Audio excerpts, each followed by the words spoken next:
Okay, guys, this one today is something that took me years to do, and I'm still working on it. As you can tell by the Mike Tyson one, I got energy and I got things to say.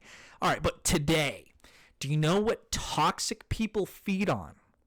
They feed on your reactions, your emotions, your energy. So today we're going to talk about the gray rock method, how to become boring to tyrants.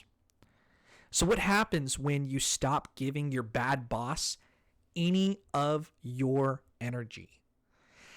Today I'm going to be teaching you about the gray rock method. It's a psychological technique that makes you so boring, so unremarkable, that difficult people lose interest in targeting you. If you think of it as camouflage for the corporate jungle.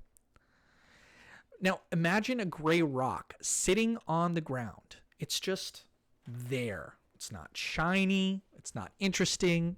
Nothing to pick up. You don't want to throw it. That's what you become in interactions with your toxic bad boss. Become neutral. Become boring. Uninteresting. The important distinction here is this is not about being rude. It's not about shutting down or stonewalling. You don't want to do that. It's about being professionally bland. Do you guys remember the Shawshank Redemption? Brooks the librarian. Quiet, consistent, unremarkable. Nobody bothered him because there was nothing to bother. The key point here is toxic people in general, but also your bad boss. They're looking for emotional reactions. They use drama and then they control that drama. When you give them nothing to work with, they move on to easier targets. By the way, guys, I've been that easier target that other people that were using the gray rock method, and I didn't even realize, and then I had bad boss go after me. So this is really pertinent advice that I wish I would have internalized and integrated before. It would have saved me a lot of trouble. So please, if this is you, if you're anything like me, utilize the gray rock method. Try it out and let me know about it. Bad bosses, the psychology behind this, they're like emotional vampires. They need to feed off your stress, your defensiveness, and your anger. The gray rock method starves them out. I'm going to show it to you in practice. 2 responses to the same bad boss behavior. Scenario 1, the boss criticizes your work in a meeting. Your emotional response, but I did exactly what you wanted. The gray rock response, okay, I'll revise it. When do you need it by? One gives them drama to feed on. One gives them nothing.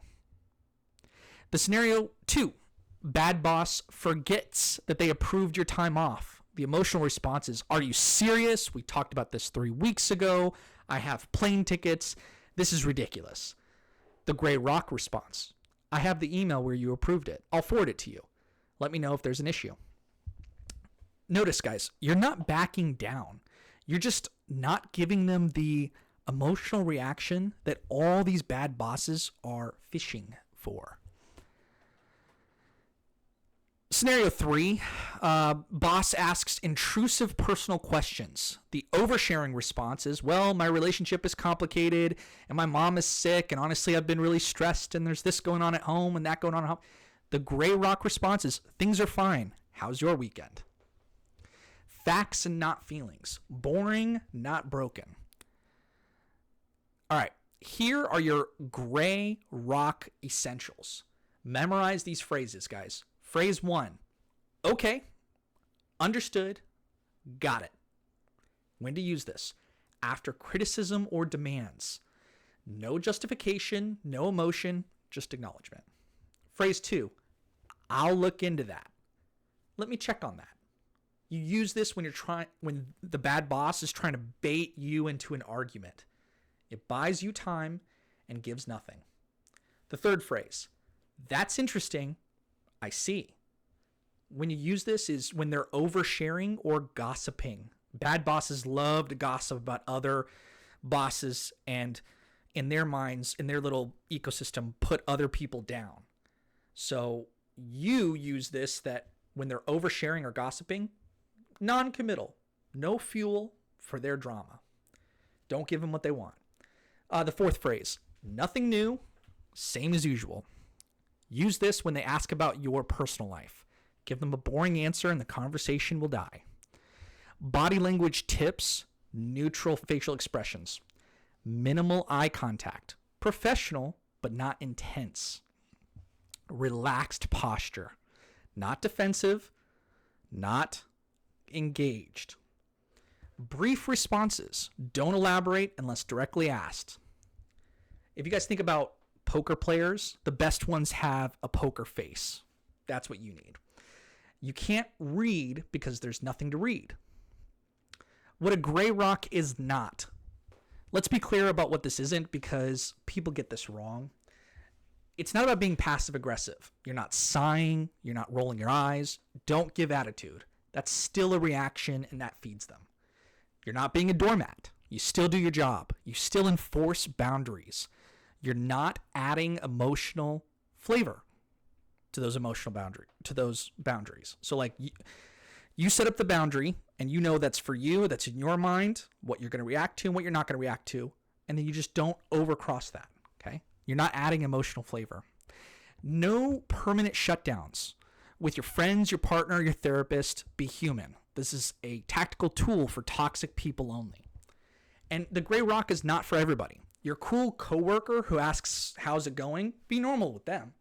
Your mentor who gives constructive feedback, engage fully with that person. Gray rock is for the people who weaponize your emotions. Gray rock is only for bad bosses. Direct eye contact. This is a scalpel, not a sledgehammer. You have to use the gray rock method strategically, meaning only for certain instances do you become a gray rock, but the rest of your life, just be you. The extinction burst here. Here's what nobody tells you is that when you first start using the gray rock method, things might get a little bit worse before they get better. That doesn't mean that it's wrong. It just means that you need to become better at using the gray rock method. The reason it gets bad is because if you are the type of person that gives your boss a bunch of fuel and they use that, when you stop doing that and you change, it's going to piss them off. So that's where it gets worse. But if you continue to use the gray rock method, you will become better over time at it and it will start to work. Psychologists call this an extinction burst. When the toxic person stops getting their usual reaction, they escalate to try to provoke you. Think of a vending machine. You put the money in, you press the button, nothing happens. What do? You press it harder, you hit the machine, you try everything to get that reaction that you're expecting. Your bad boss is going to do the same. He's going to do louder criticism, make more reasonable demands, trying to find the button that used to work that no longer works. Here's your homework. Pick one interaction with your boss this week or next week, just one, and practice that gray rock method. If your bad boss asks you, how was your weekend? It was fine. How was yours? Boss criticizes something minor. Okay, I'll adjust that. Start small, build the muscle. You'll be amazed how much power you get back when you stop giving your energy away.